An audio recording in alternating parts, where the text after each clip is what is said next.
Hi guys, welcome back to another episode of Kenyans in Australia.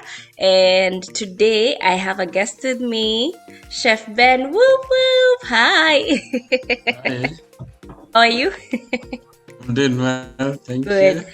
I'm good. So, Chef Ben, I met Chef Ben, or should I just call you Ben? I don't know. Chef Ben. I don't know what to even call you. Either way you I can dance and so I met him in Sydney when I had gone to visit someone in Sydney, and um, he was cooking for us at the event, which was so exciting. And then we didn't even know he's Kenyan because the event was for another country. But yeah, it was a Nigerian party. so we had been invited. We went for the dinner, and then I think I was talking to one of the guys, and then he said Sasa, and I was like, you're Kenyan. And yeah, I followed this guy on social media, and my gosh, guys, I'm going to show you pictures of the work that Ben does. But he's so talented, and the food was so yummy. So, what amazed me about what you're doing, Chef, is the fact that you're in a foreign country and you're doing this. Because remember, I asked you a few questions. It's like, hey, you came, so where do you work? And for me, it was fascinating. You rarely meet people who are doing well for themselves. So it was nice to meet you and see you in your element. And you used to have fun. Like I see you have a lot of fun when you're doing what you're doing. So yeah, I said, let me interview this guy so that I could encourage some people out there that they don't have to leave their talents in Kenya or wherever they're coming from. Yeah? Yeah, definitely, for sure. Okay, so I've talked too much, so let me keep quiet. Now let Ben talk. So, first, what do you like calling yourself? Myself, I like calling myself Ben. Just Ben, not Chef Ben. Other people also call me Chef Ben. It But feels yeah, I like it prefer just to be makes sense called to call you Ben. Chef. Yeah, at work, because we are all chefs, we call each other chef, and chef. Yeah, So, yeah. but I prefer to be called just Ben. Okay, all right. Yeah. I'm going to try. I don't know which word I'm going to use on and off, but we will see how we go. But when did you come to Australia? I came to Australia in 2018, September. Oh, really? It's just been that short. Yeah, it's been really short. Okay, But now when I okay. think of it, it's like been here too long, maybe. No. And when you're coming, what are you coming to do? What course are you coming to do? Or what are you coming to do? Why did you come?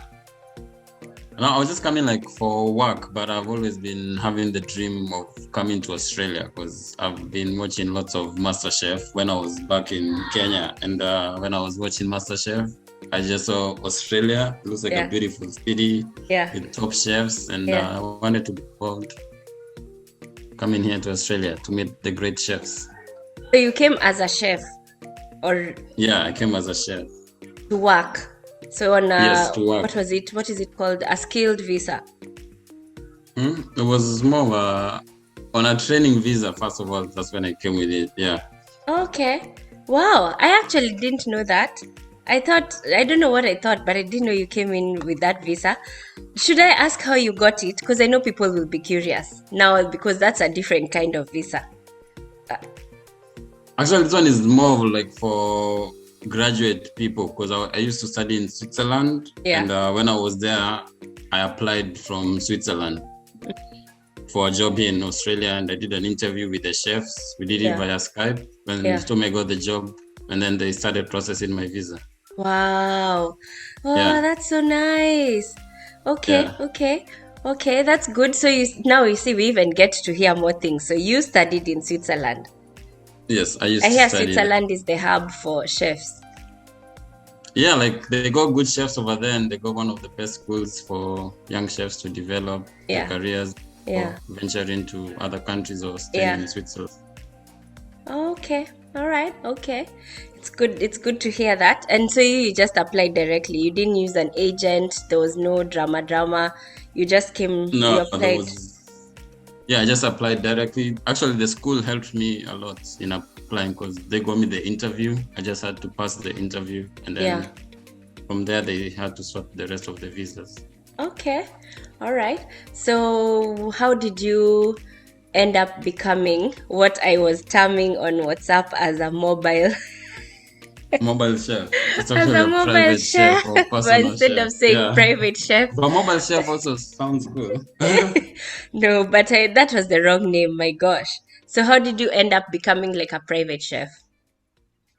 Actually, when I was still in Switzerland, I used to cook for my classmates, and then cooking for them, they're like, "Oh, you should be cooking in people's houses." So I tried cooking in people's houses in Switzerland, and when I cooked for one client, they liked it, and from there, I just started. I said maybe I should be cooking in people's houses because I'm my own boss. I make my own menus, and I charge whatever rate I want to the customer. So how did I you tried find it first in Switzerland. Yeah. And So I in saw people Switzerland you liking used to it. private chef as well? Yeah, I did like 8 private chefs in Switzerland before I left. And then when I left, I went back home to Kenya. When I was in Kenya, I started doing more private chef in Kenya as I was waiting to come to Australia. So it just started kicking off. Like people liked having a chef in their house. Yeah. Like you take the effort from going out to the restaurants and you have a top chef cooking for you in front of you, and you can learn some few tricks from the chef also. Here and there, yeah. Yeah. Me, I'm going to ask, are you expensive? And I know I shouldn't ask this question, but because I have not used you before, I don't know. But do you feel like you're expensive? Are you expensive? Are you affordable? What is your rate? Or you don't have to say the price, but what do people say? Is it, I don't know. I think right now with the situation with COVID and everything, I think now anybody can afford a private chef. Like it's just a matter of having a worked out menu. Like I can simplify the menus to meet everybody's budget. Like you want basic menu, super friendly menu, high class menu. It's just playing around with the prices and whatever the guests feel like they want. I can always twist up the prices and adjust them. Can I ask how you feel like you fit into a foreign culture, being Kenyan, and then you have, because I've seen on your Instagram, which guys, I will put it at the end of this video, his Instagram link, so that you can go and follow him and see his work. But I have seen you've done private chefs even for like white people. So in my opinion, you're not just targeting Africans per se, which could be an easier route for anyone. How do you feel like you fit into a different culture, or it doesn't matter being a chef? I don't know. How is it for you? How do you find it? I'm assuming it would be the same even if you're in Switzerland. Yeah, like for me, it was just all about having fun. Like I really didn't. It wasn't bothering me too much on who my customers are. I was just like, I'm cooking for anybody. Like whoever wants my services, I show up and cook for them. And how did you get your clients? Any type of cuisine, yeah? Where did you get your clients, or how did you get them? I work for other companies who employed me, like they hire chefs. So I applied for one of these Take a Chef. It's called Take a Chef in Switzerland, but they are based worldwide. So they recruit chefs and then they make you a private chef to go and cook in anybody's house. So through their platform is where I started getting customers. Yeah. And then learning from them, I created my own platform also. Okay. So what kind of cuisines do you cook? Is it a specific kind? Do you pick? How do you do it? I usually cook like all types of cuisine. You name it, I'm cooking it. Like I try to research most of the cuisines that I don't know how to cook them, because being a private chef, people want food from their own country or they want food from another different country. So whenever they give me like an Italian menu, since I've already done international cookery in Switzerland, I already have grasps of all these types of cuisine. So it's usually easy for me to come up with a menu. But sometimes also I did private chef where the person was from Lithuania, but I've Where never is that? cooked Lithuanian food. I Lithuania. hey, I think it's I've, somewhere in Europe. I've never even heard of it. Lithuania, yeah. I've heard of it, but I didn't know which type of food they needed. So I Okay. had to research on the Lithuanian cuisine, and then I had to watch some YouTube videos, watch grandma's cooking, so that I can get an idea of what I'm going to cook for the guest. So sometimes I can be given any type of cuisine that I've never cooked, and then I have to do the research on how it's cooked, watch videos, grandmothers cooking it, because grandmothers are the best cooks. So they're the ones to give me the ideas on how to cook, and then from there I just put my own twist to it, so it wouldn't be the original food. Before you go to cook for someone. To the guest house, yeah. So sometimes I just put my own twist to it. Like I don't cook the original food. I just cook the original, but I add some of my flair to it. Yeah. So then my question would be, is it like a scary, I don't know, because I'm just, I'm used to office jobs and doing life in the office way. I don't know this waking up and going to people's. Is it scary? Like even okay, let me ask this. What is the most interesting experience you've had as a private chef as you go along? Maybe here in Australia. Let me not even talk about Switzerland, because I think you've done more of now private chef here, because you've been here I've for a done bit more long. private chef in Australia than any other country. Yeah. So has it ever been weird? Because you're going to people's houses. I don't know. It's invasive, kinda. How does it feel for you? No, sometimes it's not, because before the customers book me, they have to go through my profile, they read my history, they see my pictures, they see the kind of work that I'm doing. So the clients always know what to expect. Because they have to go to my website, research the type of cuisine they want, the price range, and then they have also pictures for them to see on the kind of food that I'm cooking. So sometimes I didn't even know you have most of the time they have an idea of who's coming, unless if it's a surprise. Because sometimes people book me, they're like, "Oh, could you go surprise my girlfriend? Go surprise my grandparents?" Yeah. Sometimes some people just get surprised, but I'm like, I'm the private chef, so and so hired me to come cook for you, and they get excited also. Have you ever had like a weird experience, like a? Have you ever had like a weird experience? By weird here, I'm talking about something you're thinking, this one, I don't think I was ready for this part of the journey or something. I don't know. Yeah, sometimes maybe one or two. Like I went to do private chef for, I think it was a group of 6 people. But then as I was cooking in the kitchen, like most of them were just staring at me. And then I started getting nervous, like, just staring at you, like, oh, this. But then sometimes you just carry on. You do what you're doing, smile, have fun. And then you don't get panic. Like I was starting to panic a bit, but then I was like, I'll just keep doing what I'm good at. And then the flow just came through. One thing I like about you is like that day when you were cooking at that house, you were so fun. Like I felt like you were not a stranger, and I hadn't even met you before, so it felt nice. Like I didn't interact with you as a stranger, which is a plus, I guess, when you're doing private chefing. But is that the only job you do? You also work. I don't think you just do private chef. You also work in the hotels and stuff, right? Yeah, I also work in the hotel, part-time in the hotel at Hyatt Regency. Yeah. And how is that? Yeah, working in the hotel, sometimes it's difficult, but sometimes it's also fun, because you're working with people from all over the world. Like it's international people you're working with. You just don't work with Aussies. So, and it's fun. Like sometimes some of my dishes are put in the menu.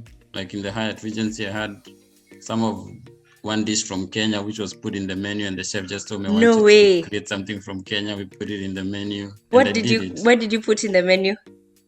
It was chapati. No way. I told you this one when we were at the party. Yeah. It was in the menu, chapati with ndengu. No way. People used to buy it, yeah. In the Hyatt? Yeah, in the Hyatt Regency, yeah. Because we have one restaurant where just for international cuisine, food from all over the world. Oh wow! So do you have to like teach them how to make the chapati and dengu? Like, do you teach Yeah, them I had to how teach to the do other it? Yeah. chefs how to make it. So during service, everybody knows how to cook it. Hey, Yeah. dude. Go you. High five. That's so good. Oh my gosh. Oh, that is so good. So then my question would be, my other question, because I have many questions. How do you feel it shapes you, or because you're coming from an African setup first, and then you go to Switzerland, and then you apply for a job in Australia. I'm particularly thinking of someone who's still in Africa and they're thinking of coming to Australia, or just to travel, and they're thinking, how am I gonna fit in, especially with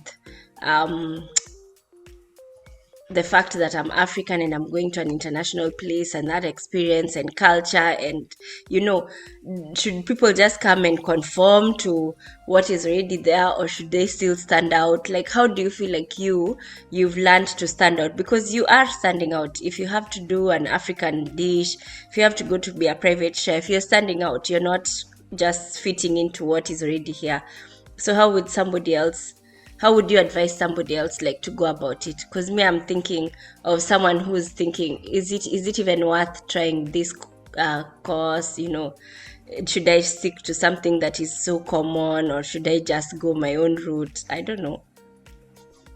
Like, the advice I would give to them is like, they should just believe in themselves. Like, whatever they want to do, it's achievable. Like, they shouldn't be looking at other people's experience. They just should try to create their own experience. Like, for someone like who's back home in Kenya and they're thinking of traveling to Switzerland or coming here to Australia, some of these courses that have been offered outside of these countries, some of them are already back home in Kenya. So if somebody has done like hospitality in Kenya, to come to Australia, it's just the same concept still. Nothing changes. Okay. Just the environment and the people. So I think fitting in and adjusting should not be a problem for anybody.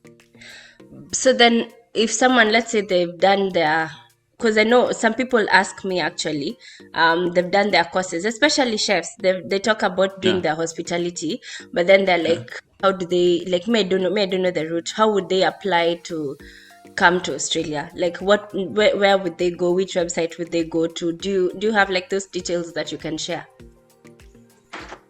Like, details on websites, I know it's for chefs mostly. They should try target hotel jobs first, because some of them, they're being posted by the hotels and they offer sponsorships to people. So if you meet the criteria, they usually conduct an interview with you, like just the same way like I did an interview before coming here. Okay. I did an interview, and if you have the relevant experience, skills, and it should be easy for them. Like, most people apply to the hotel agents first, not to go. Yeah, they should try having applying to hotels first, but also research if the hotel is offering sponsorship to people. Yeah. So, like, can you mention like one or two that you know that offer sponsorship? Like hotels that offer sponsorship, like Hyatt is one of them. Yeah. And Marriott is one of them also. We have Park Hyatt also. Mostly the big hotels, they would definitely offer sponsorship. Also Hilton. So there's a Hilton around here also. Yeah. Also, they apply and then... Also, sorry. Yeah, they should apply first with the hotel directly. Also, there's another easier way, which people are telling me is the most easiest one, like of getting an agency. Yeah. But the agencies, I mean, I hear most agencies are focusing on being students. I don't know about agencies that are, or which agencies, like from here in Australia. Or there are already like some agencies which are based in Australia. Like they try bringing international people, not even just students. Like they try bringing internationals to fill some of the skills which the Australians can't do. Okay. Do you know of any agent? Any agent? I have to research on that to do, but these are people just telling me. Some of my friends are telling me, because some of them, they tell me they came here through agencies, like they had to pay them. Yeah. That's the other downfall, that you have to pay the agency. You have to pay. So it's not particularly easy. You'd So that rather one is apply not for the also job easy. and Yeah. because But if people can apply for the jobs directly to the hotels contact you, and then they take your details, and then they try to process your papers and try to get you into the country themselves. If they feel you're a fit candidate, the hotels will definitely work on getting you a visa. You don't have to pay anybody, because the hotel will handle all that for you. That is encouraging. Good for them. Like, oh, I didn't even know. That's very encouraging. That's something I hadn't even thought about in terms of saying it. So thanks for that. So then I would ask, do you feel like being a chef here in Australia is rewarding? Is it any different than to being a chef in Kenya? What do you think? What do you feel? So I think, being a chef over here is definitely rewarding, because it's just not about the pay, because I know the pay is a huge difference. Like, payments here for chefs and payments in Kenya, they totally vary. But in saying that, also, I hear nowadays in Kenya, they are trying to pay the chefs a good, decent amount of money. Okay. So, like, they say, like, if you're a chef, you're qualified, you got a degree, like, they try to pay you good money, like the way they pay chefs over here. So being a chef nowadays is a demanding job, and people nowadays want to become chefs, because I know so many culinary schools are opening up. Because I know there's also a Kenyan culinary school in Kenya from Switzerland, where they just send the students direct to Switzerland. So being a chef is good. Like, it's rewarding also. It's rewarding. Yeah. Okay. Did you always want to become a chef when you were a child? Yeah, I've always wanted to become a chef. Oh. Like I told you, I used to watch lots of MasterChef when I was growing up. That was one of the top reasons I came to Australia, just because of watching MasterChef. Hi, okay. I watched all the seasons, from season 1 to season 10, 12, 15. I don't know what seasons they're on now, because I stopped watching it because I'm already in Australia. Come on. But they changed the judges. That's what I was going to say. The judges have been changed. So the judges have been changed. So these new judges, I'm not feeling them. But the other former judges, Matt, Gary, they were the best. Yeah. I liked the big guy. What was his name? Matt. It was Matt. Matt was the big guy. Yeah. And Matt. And then I didn't like the short one, the bold one. Gary. When the other one, what was the name of the other one? The French guy. Which one? The French guy? Was he French? There were 3. There was Matt. Yeah, there were 3. There was Matt, Gary. I've forgotten the other guy. What was his name? It's escaping me. But yeah, I know you're talking about. Well, anyway, it's all right. Let me ask, best meal you've ever cooked and why? Best meal I've ever cooked. I'll have to say it's Italian cuisine, because Italian cuisine is one of my favorite cuisines. Okay. Yeah, so I enjoy cooking lots of Italian food, using my own inspirations, adding a few twists to it. And this once I cooked Italian for, I think it was for 14 people.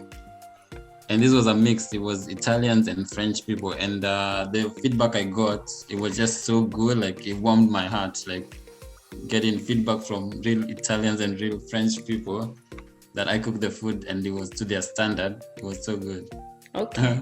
And worst meal you've ever cooked and why?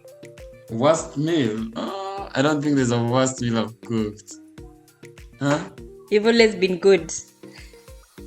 No, not always good, but I don't think there's been a worst meal I've cooked and somebody has said, nah, didn't like not that. Working.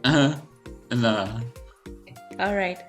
Okay, guys, there you have it with Chef Ben. I've really learned a lot personally, even though I was doing this assuming that it's other people who will learn. But me, I'm excited for you, and I know that the sky is the limit. I know that you will do well. You will keep growing.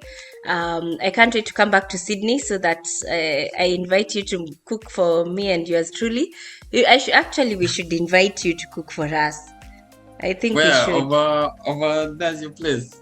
Yeah, definitely. I'm down for that. Like, whenever I have holidays, I can holler at you guys and we can set up something. Like, And whenever you're in Sydney, also feel free Yeah, to. I'm even talking about Sydney. I think I should invite you to come and cook for my friend and I, because why not? We try something new, and then you come and cook for us. I don't know.